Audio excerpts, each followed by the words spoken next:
going on, everyone? Welcome back to another video, and today I kind of spoiled it. I forgot to add the soundtrack. We're going to do a review of Krania, issue 1 by Brian McCray. It's published through Strangers Fanzine Publishing. It's a small American indie publisher, and it basically follows the adventures of Krania, the warrior slash female warrior slash princess slash soldier for hire. It's written by Brian McCray and published through Stranger Fanzine Publishing. It's a black and white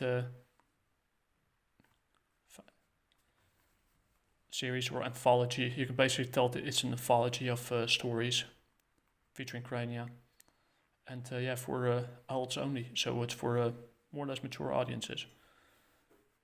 I checked it. I checked the age rating, etc., and what it's all about. It's basically it is kind of a throwback to the 70s, 60s, 50s of the sword and sandals genre that featured characters like It comes over like I've read the whole. I'll post the WordPress article that I get as a source for it, even though there are some things in it that I don't agree with.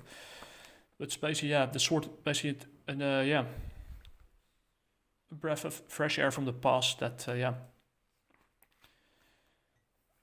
with elements of the present. So, it takes things from elements from like I said, the sword and sandals genre, like Red Sonja. And Conan the Barbarian, but it's featuring a female warrior slash Amazon. So we're getting into it. I got my tea ready here. Let's hope the other part doesn't bother it too much. And this the nice setting of the world. Krania is one of them. Xena and Hursor. And all related names and characters are copyrighted 2021 by Brian McCray, so by McCray. It's printed on October 2021 by Strange Fanzine Presents. And also has font designed by Nathan Metzler. And features Krania, her evil counterpart, and a nice kitty. And here's a map of the world. Dacia's Tower, Unexplored Desert, Lake Mercy, Saboria, Sif Kramak, Bjorad, the Elflands. We'll get to that later. Xbin, Unexplored, and Xterra, still also unexplored. But start first, it's basically a prologue. And it starts at Castle Untombor, ancient home to a race of elves steeped in cruel magic. And Exodon, that's the ruler of, is hears whispers from the hallway. And she's And she's the elves are kind of discussing what the race is discussing. The powerless of the once the substance wants much more, they could completely lose grip even on the weakened senses. And they have to no choice but to redouble the frequency of the ritual. Drink plenty of water. We know what kind of ritual this is. And the ruler, Exodon, he sends Hursor, the tiger slash show warrior, to So the observation of the source. They have to find someone, and he sends him on a quest to find Krania. And she was last seen in Etheria, land of death and monsters, far to the southeast from here. So it means. So Etheria, well, it's a month for I need to learn how to spell this. The wilderness with Tazia's Tower. Tazia is the wizard, evil wizard and evil counterpart. We come to later over there.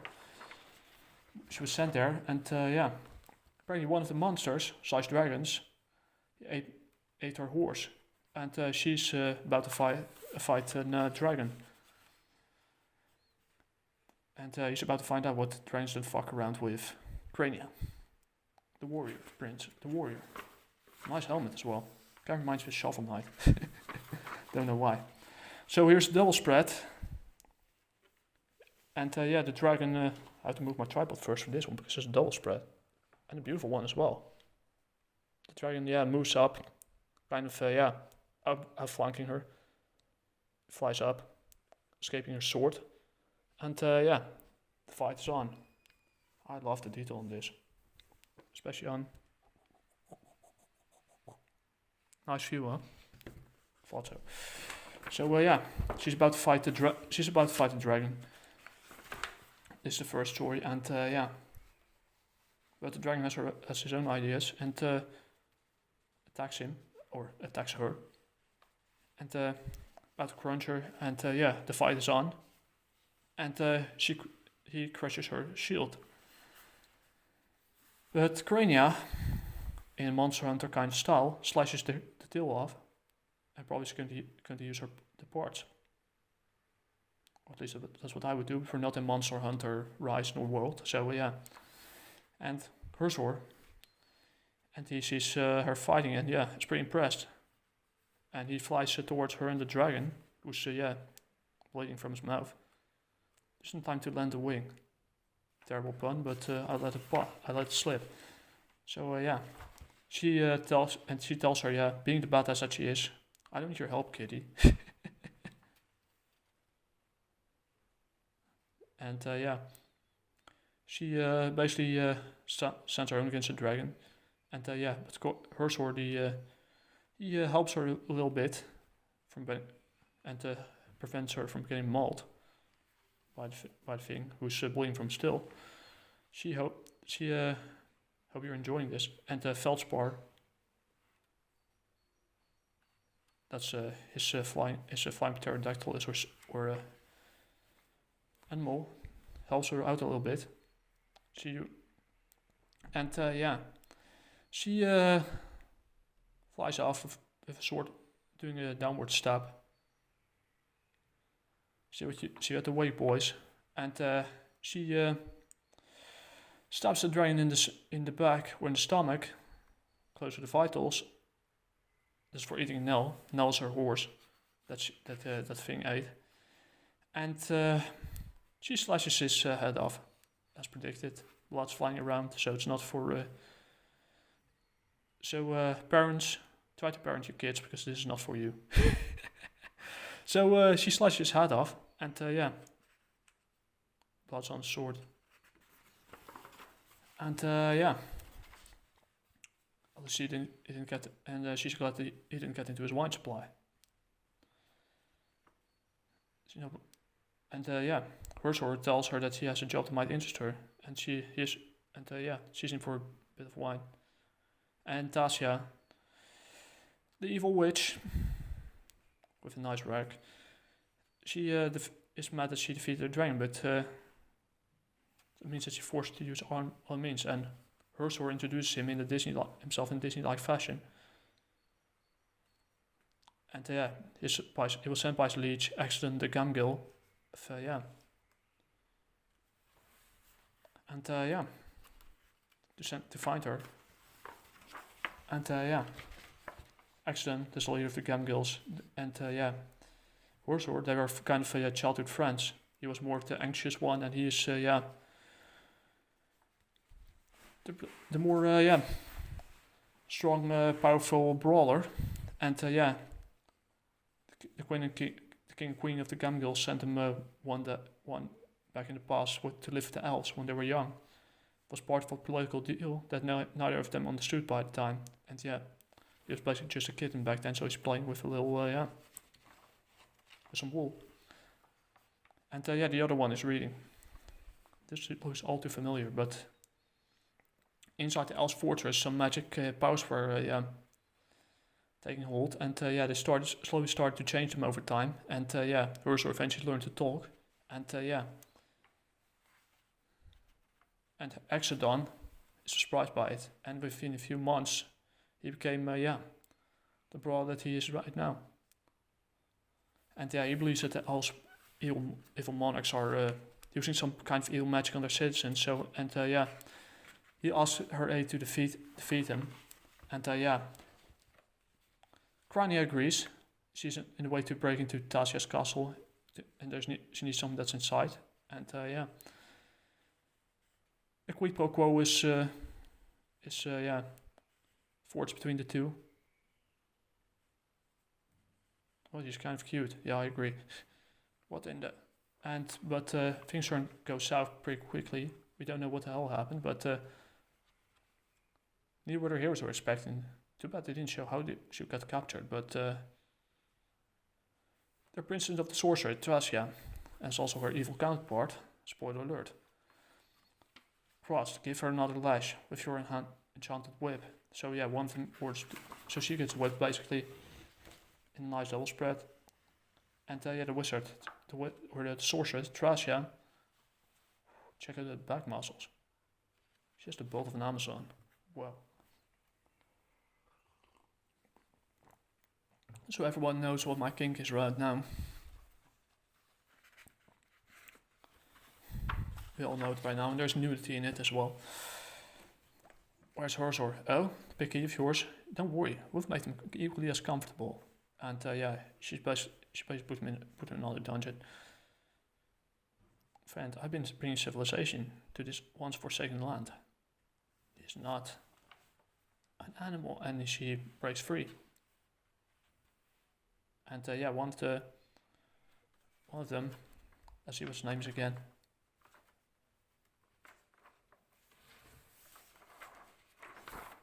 His name is Grisar.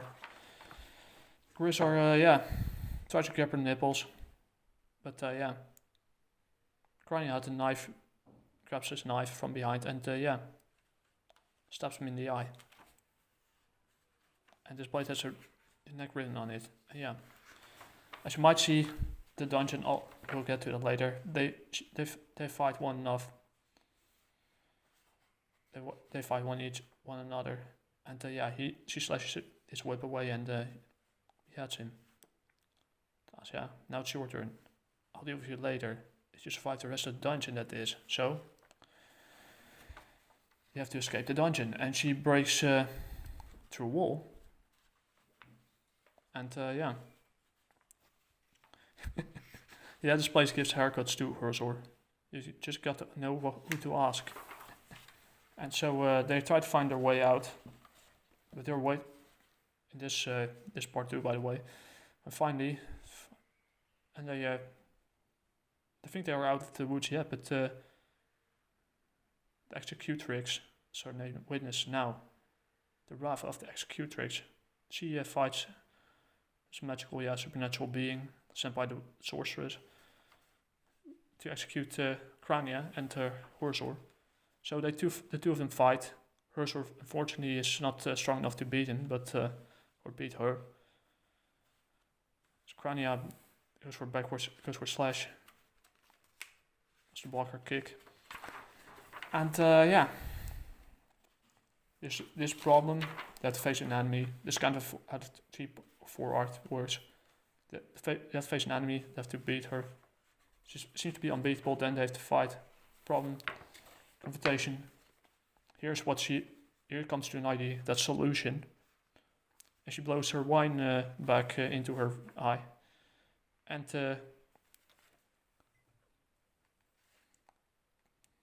turns off her flame. And yeah, they have to find Tasia. Get her to noise this way. And they hide behind the wall. Here's Tasia, seen in kind of slime. Once a former master that they called the substance, and they used its magic in cunning ways. But even the elves seem to be unaware that the true power of the substance comes from the link all the sandals have to each other. So she's basically using the magic of the source, the substance, to unleash her evil magic on the planes. And she used the demon to of her own design to set the power away from the elves and make the magic powers that they use. Her sorceress, she becomes more powerful. Of course, and it's called Qualderon. And tonight she puts an end to the elves, reign once and for all. And yeah, she tells her to drink. She tells him tells the demon to drink. And yeah, she comes for the quad. She was aiming for the quadrant as well. And yeah, her sword slices one of the enemies in half. She stabs. Krania stabs one of the demons from in. Stabs someone. Yeah, doing from well. Once more Krania, my weaker half. So here, there are two counterparts. Krania is basically the good part, where Trasha has more of the evil wizardy kind of lady. And once again, they fight with each other. Of course, yeah. She appears to get the upper hand, but Krania grabs the whip and asks her, yeah.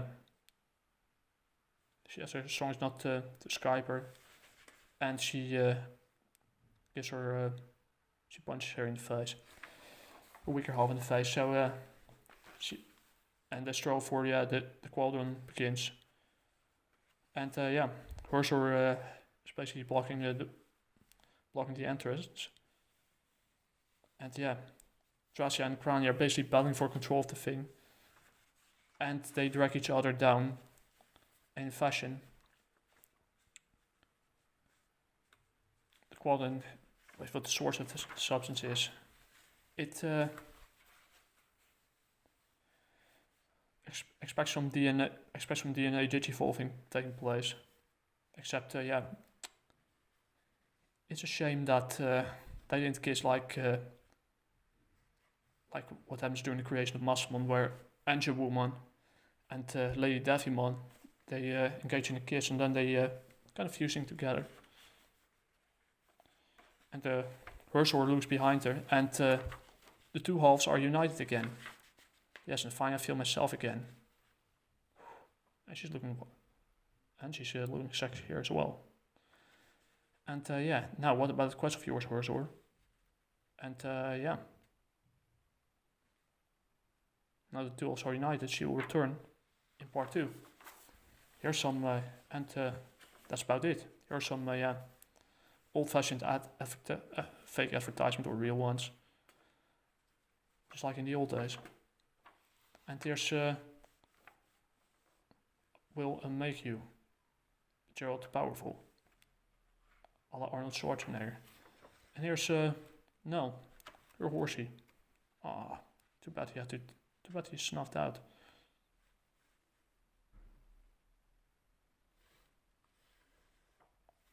Too bad he got snuffed out. Well, that's the end. I must say. Story-wise, yeah, it is an issue 1, but let's first start. The art is amazing. It's not that overcomplicated. Like, for example, the art is good. It has some inconsistency here and there, but it's explained in the story itself. So yeah, it says issue 1, but it is more of, like I said, it's more. You have to read it more as an anthology than as an issue 1, because it contains several, like in the description of the issue says, it contains several short stories featuring Krania and Hersor and Axodon. It gives a bit of a background story of how Axodon and Hersor became the way they are. And it also gives, the antagonist is interesting enough, yet it doesn't have to be overcomplicated either. And like I said, the artwork, it doesn't have to be extremely detailed, or it's actually quite simplistic, and it's kind of reminiscent of, like I said, the 70s, the sword and sandals genre. And yeah, there's some metal elements in it as well, the sword and sandals genre, featuring, it also reminds me a bit of the old school Marvel comics from the 50s, 60s, and the 70s. And this also takes, some elements from Red Sonja, from, like I said, Conan the Barbarian, the old-fashioned guy's Tarzan. But it puts it in a new way, I don't agree, however, with the article from WordPress that will post down the link, that, sword and sandals genre, that the traditional gender roles are outdated. That's something I don't believe. Because, especially in this day and age, I think the traditional gender roles will make a comeback. I think that's as much as, the former big two are pushing the same-sex relationships time and over again. The other one will become, the underground, more attractive to other people, because they want to see other different things. But don't let that distract you from this issue. I enjoyed it more than I expected. It's, despite some inconsistency in the artwork that get explained because they're in a magic, place holding, some magic influence. It does the trick. It does the trick, and I enjoyed it more than I expected. That's why I read it twice.